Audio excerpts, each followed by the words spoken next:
Hi ಎಲ್ಲರಿಗೂ ನಮಸ್ಕಾರ. YouTube ಅನ್ನೋದು ಒಂದು ನಂಬಿಕೆ ಆತ್ಮವಿಶ್ವಾಸದೊಂದಿಗೆ ಸ್ಟಾರ್ಟ್ ಮಾಡುವ ಒಂದು ಜರ್ನಿ.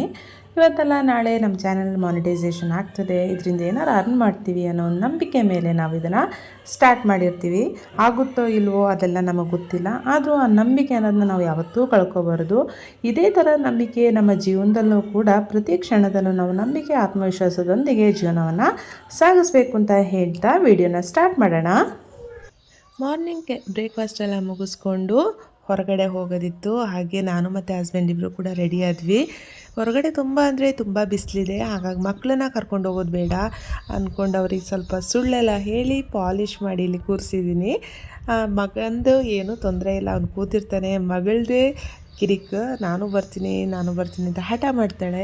ಕರ್ಕೊಂಡು ಹೋದರೆ ತುಂಬ ಬಿಸಿಲಲ್ವಾ, ಟಯರ್ಡ್ ಆಗಿಬಿಡ್ತಾರೆ ಅಂದ್ಕೊಂಡು ಇಲ್ಲೇ ಇರಿ ಅಂದ್ಕೊಂಡು ಕೂರಿಸಿದ್ದೀವಿ. ಹೋಗೋಕ್ಕೂ ಮುಂಚೆ ಒಂಚೂರು ನೀರು ಕುಡಿಬೇಕು ಅಂತ ಅನ್ನಿಸ್ತು. ಹಾಗೆ ಕಿಚನ್ ಹತ್ರ ಬಂದು ನೀರು ಕೂಡ ಕುಡಿತಾ ಇದ್ದೆ. ಇಲ್ಲಿ ನೋಡಿ ಇಬ್ಬರು ಕೂಡ ಕೂತಿದ್ದಾರೆ, ಟಿ ವಿ ನೋಡ್ಕೊಂಡು ಕೂತಿರ್ತಾರೆ, ತೊಂದರೆ ಏನಿಲ್ಲ. ಆದರೆ ಇವಳಿಗೆ ಏನು ಅಂತಂದರೆ ನಾವು ಎಲ್ಲೋದ್ರೂ ಜೊತೆಗೆ ಬರಬೇಕು ಅನ್ನೋ ಒಂದು ಆಸೆ. ಹೆಣ್ಮಕ್ಳೇ ಹಾಗೆ ಅಲ್ವಾ. ಈಗ ಹೊರಟ್ವಿ ನಾವು. ಬೇರೆ ಒಂದು 2-3 ಕೆಲಸ ಇತ್ತು, ಆ ಕೆಲಸಗಳನ್ನೆಲ್ಲ ಮುಗಿಸ್ಕೊಂಡು ಈಗ ನನ್ನ ಕೆಲಸದ ಕಡೆ ಹೊರಟಿದ್ದೀನಿ ನಾನು. ಕೆಲಸ ಏನು ಅಂತಂದರೆ, ನನಗೆ ಅಡುಗೆಗೆ ಕಾಕೋನಟ್ ಆಯಿಲ್ ಬೇಕಿತ್ತು. ಹೆಲ್ತ್ ವೈಸ್ ನೋಡೋದಾದರೆ ನಾವು ಬೇರೆ ಎಣ್ಣೆ ಯೂಸ್ ಮಾಡೋದಕ್ಕಿಂತ ಕಾಕೋನಟ್ ಆಯಿಲ್ ಯೂಸ್ ಮಾಡಿದರೆ ಒಳ್ಳೆಯದು ಅಂತಾರೆ. ಹಾಗಾಗಿ ತಗೋಬೇಕಿತ್ತು ನನಗೆ. ಶಾಪಲ್ಲಿ ಸಿಗೋ ಆಯಿಲಿಗಿಂತ ಬೇರೆ ಬೇರೆ ಬ್ರ್ಯಾಂಡ್ ಇರುತ್ತೆ, ನಮ್ಗೆ ಯಾವ್ದು ತಗೋಬೇಕು ಅಂತ ಗೊತ್ತಾಗಲ್ಲ. ಆದರೆ ಈ ಥರ ಮಿಲ್ಲಿಗೆ ಬಂದರೆ ಅಲ್ಲೇ ನೋಡಿ ಕೊಬ್ಬರಿನೆಲ್ಲ ಒಣಗಿಸಿ ಬೇಕಾಗಿರೋದು ಬೇಡವಾಗಿರೋದೆಲ್ಲ ಸಪ್ರೇಟ್ ಮಾಡಿ ಆಯಿಲ್ ಮಾಡಿ ಇಟ್ಟಿರ್ತಾರೆ, ಈ ಥರ ಪ್ಯಾಕ್ ಮಾಡಿ ಇಟ್ಟಿರ್ತಾರೆ. ಅಲ್ಲಿ ನೋಡಿದ್ರೆ ಕಾಕೋನಟ್ ಆಯಿಲ್ ಜೊತೆಗೆ ಬೇರೆ ತರಾವರಿ ಎಣ್ಣೆಗಳು ಕೂಡ ಇತ್ತು. ಸನ್ಫ್ಲವರ್ ಆಯಿಲ್, ಸಾಸಿವೆ ಎಣ್ಣೆ, ಎಳ್ಳೆಣ್ಣೆ, ಕೈ ಎಣ್ಣೆ, ಕಡಲೆಕಾಯಿದ ಎಣ್ಣೆ, ತುಂಬ ಥರದ ಎಣ್ಣೆಗಳಿತ್ತು. ಅದ್ರ ಜೊತೆಗೆ ರುದ್ರಾಕ್ಷಿನೂ ಕೂಡ ಸೇಲಿಗಿಟ್ಟಿದ್ರು.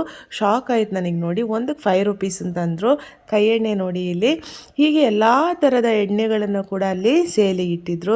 ಹಾಗಾಗಿ ನಾನು ಕಾಕೋನಟ್ ಆಯಿಲ್ ಮತ್ತು ಕೈ ಎಣ್ಣೆ ಎರಡನ್ನು ಕೂಡ ತಗೊಂಡು ವಾಪಸ್ ಹೋಗ್ತಾ ಇದ್ದಾಗ ಬಿಸಿಲಿಗೆ ಸುಸ್ತಾಗಿ ಒಂದು ಕಡೆ ನಿಲ್ಲಿಸಿದ್ವಿ. ಅಲ್ಲಿ ವಾಟರ್ ಮೆಲನ್ ತಗೊಂಡು ತಿನ್ನೋಣ ಅಂತ ನಾನು ಮತ್ತು ಹಸ್ಬೆಂಡ್ ಇಬ್ಬರು ತಿಂತ ಮಾತಾಡಿಕೊಂಡು ಹಾಗೆ ಮನೆ ಕಡೆ ಹೊರಡ್ತಾ ಇದ್ದೀವಿ.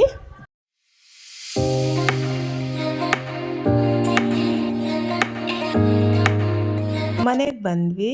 ಒಂದೇ ಒಂದು ಹಾರ್ನ್ ಹೊಡೆದಿದ್ದು ತಕ್ಷಣ ಇಬ್ಬರು ಓಡ್ ಬಂದು ಗೇಟ್ ಓಪನ್ ಮಾಡಿದ್ರು. ವೆಯ್ಟಿಂಗಲ್ಲೇ ಇದ್ದರು ಅನಿಸುತ್ತೆ ಪಾಪ.